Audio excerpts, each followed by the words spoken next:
ginawa ko naman yung dati, di ba? Nay, you didn't try hard enough po eh.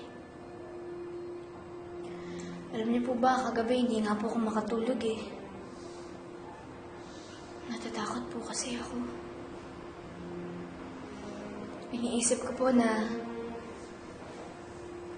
baka kahit kailan hindi ko na po kayo pwede makasamang makatulog.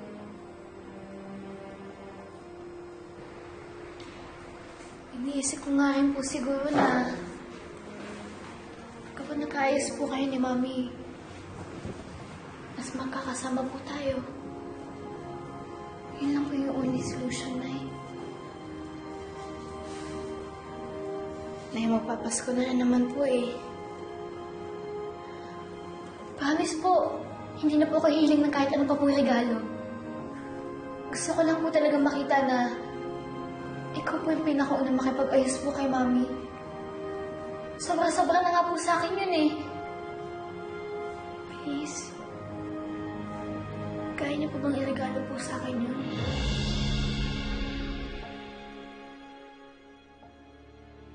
Hindi mo pala anak si Catherine. Ano bang kalokohan to, Jonas? For all those years, ang alam namin, ikaw yung nanay niya. Dahil yun naman talaga ang totoo. Kaya pwede ba tumahimik ka na? Alam ko po mahirap po yung hinihiling ko po sa inyo. Pero, tingnan niyo naman po. Napagamot niyo naman po si Ate Maymay gamit po yung pera po ni Mami, di ba? Tapos, magkaibigan naman po kayo dati. Bakit po kaya hindi niyo po simulan po dun? Para po mas madali po magkaayos po kayo. Alam mo, Catherine, bata ka pa talaga. I'm sure, paglaki mo, maiintindihan mo ako. Pero for the meantime po, ako po yung naiipit. Hindi ko man lang po kayo malapitan. Tapos pareho po tayong hindi masaya. I'm sorry, Catherine, kung nadadamay ka sa sigalot naming dalawa. Kaya lang po yun na po yung nangyayari eh.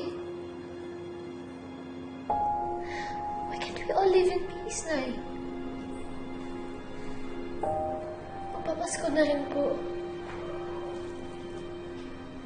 Bakit po ba hindi po kayo pwede magkabati? Bakit po hindi na lang po kayo magkapatawaran?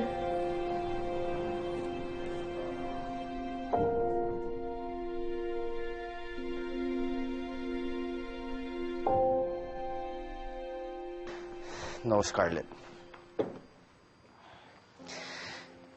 Ito ang nagsasabi na wala kayong relasyon ni Catherine.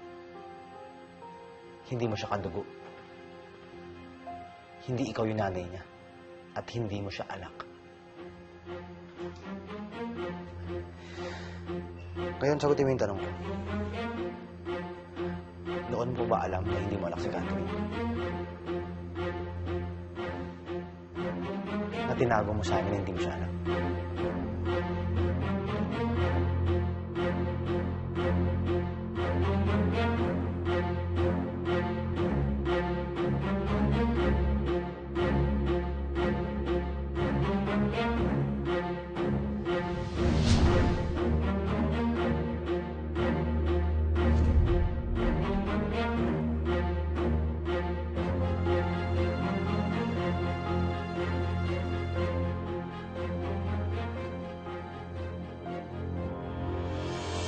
Sorry, anak.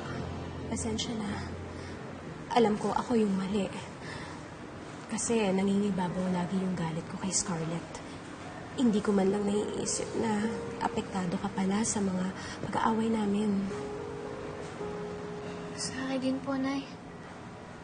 Pero hindi rin po talaga maganda yung relasyon natin pag hindi po kayo okay ni Mami. No. The problem is, hindi nagpapatalo ang mami mo, Catherine.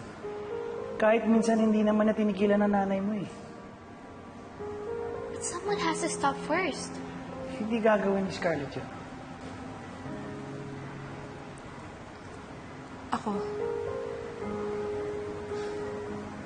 Ako yung titigan. Talaga po, Nay? Gagawin niyo po yun? Oo. Para na rin matigil ang lahat at sa ikatatahimik ng buhay mo. Kakausapin ko si Scarlett. Makikipagbati na ako sa kanya. At sisiguraduhin kong wala na kami pag-aawayan. Salamat po. Salamat po, Nay.